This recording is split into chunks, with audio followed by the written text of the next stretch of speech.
வணக்கம். பிரதமர் மோடி பீகார் எலெக்ஷன்ல பிரச்சாரம் பண்றப்ப பீகார்ல இருந்து மக்கள் தமிழ்நாட்டுக்கு வேலை பார்க்க வந்தா அந்த மக்களை தமிழர்கள் துன்புறுத்துகிறார்கள் அப்படின்னு ஒரு கேவலமான பொய் சொல்லி பிரச்சாரம் பண்ணியிருக்கிறாருங்க. அதாவது நரேந்திர மோடி அவர்களுக்கும் பாஜகவினருக்கும் தமிழர்கள் நாங்க எப்படி அப்படிங்கறத ஒரு ஆட்ட சொல்றேன். அதாவது ராம்நாத் கோயங்கா பீகார்ல தார்பங்கான்ற ஒரு ஊர்ல பிறந்து வேலை தேடி தமிழ்நாட்டுக்கு வந்தவர்.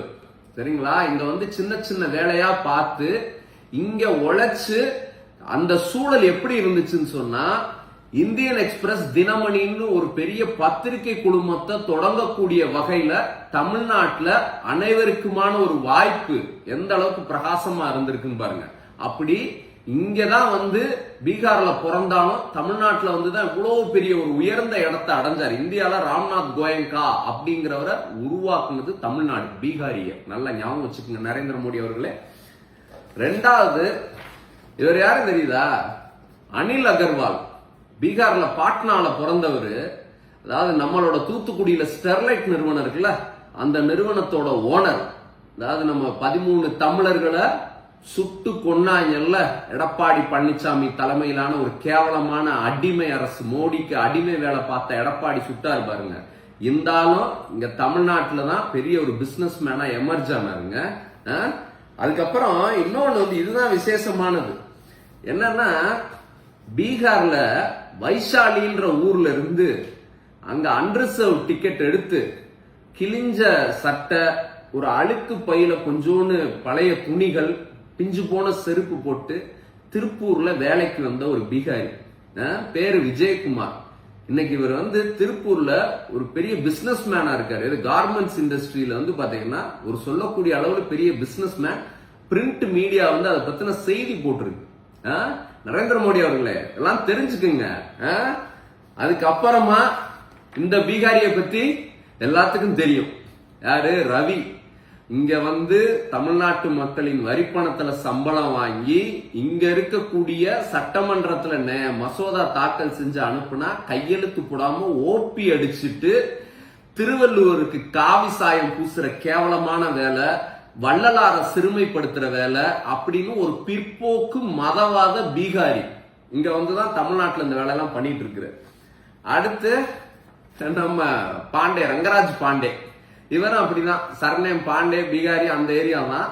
இங்க வந்து பாத்தீங்கன்னா தமிழ்நாட்டு பத்திரிகை துறையில ஒரு குணசேகரன், கார்த்திகை செல்வன், கார்த்திகேயன் தமிழர்கள் இருக்கிற இடத்துல அதற்கு சமமா வந்து ஒரு பீகாரி ரங்கராஜ் பாண்டே வந்து இருக்கிறார்.